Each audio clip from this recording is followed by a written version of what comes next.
the evaluation of whether or not you need something new for your workflow. So I think this is a really interesting point, just because, especially if you're considering using Bango, you're considering using any vendor, how do you start evaluating it? I know this sounds like a question that is so simple that anybody could answer it, but I think each company has a different way to evaluate a vendor. So LaShawn, when you're thinking about something you need, what's your checklist look like?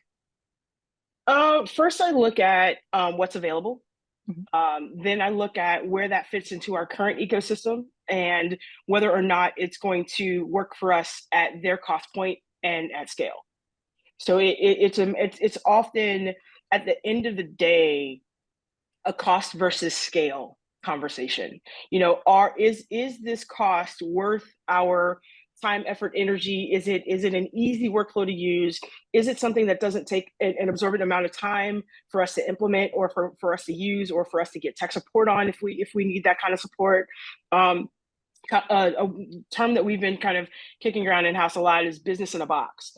We often look for services that are self-contained, meaning they're not development services over here, and like a customer service over here and this over here, because those things make a difference in response time and in how soon you can get to your answers and get to troubleshooting. So we really look at all of the factors, but after basically combing through what's available, and whether or not it's going to work with our current implementation in live apps, we then look at whether or not cost versus our scale. Rob, I got to go back to you, because I know that you mentioned to me that, while I think that initially it sounded like you build everything. That's not quite true, right? You're doing a lot of work with your vendors, et cetera. So, Yeah, what's your evaluation process? absolutely.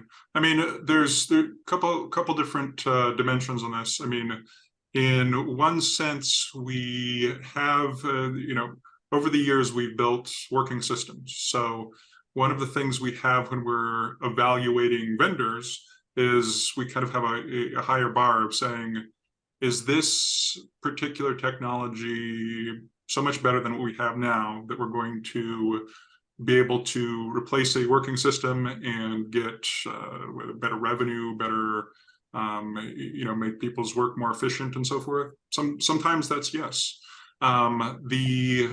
So that's one piece of it, and then I'll give you an example. Probably the most interesting journey we've had over the years was recommender systems. I mean, everybody's talking about recommendation and personalization. We've been doing that for a long time, and we built something in-house, and it worked well. And we've probably, for many years, it feels like we've had vendors that say we've got the greatest thing that you can use. We've tried them out, found them lacking. We finally found, about a year ago, had a big partner who is one of the biggest companies in the world, and we really went into A/B testing of saying, because they seem to have a better solution, at least ostensibly, and they're where we were never going to hire as many PhDs as they have. They probably have more, AI PhDs than we have employees at Starz. So we said, yeah, we'll partner with you. And essentially what we ended up doing is repurposing our in-house system, but giving them the engine, and so that we say, here's, our watch data, here's the, some of the personal data and so forth, and here's the kind of thing that they watch. So it's that one's been interesting, because some things we started, like, for instance, payment systems, where we said we're not going to build that in-house. So from the beginning, I've been working with partners and so forth, but the recommender was, let's build it because that's the best available. But as the market has matured, we've gone that direction. So, Anil, what are some of the things on the opposite side that you're saying to customers when they start to ask you questions? I suppose when I think about it, at some point, sooner or later, it boils down to revenue opportunity. And the most obvious factor influence on that is how quickly can I get to market. So if this is something I have to build, logically you'd think it's probably going to take me longer than if it's built already out there. You would expect that normally, wouldn't you? You'd expect if something's pre-built, you should be able to deploy it faster. So obviously one of the things that people come to us for is, hey, you've done this before, hence the digital vending machine idea.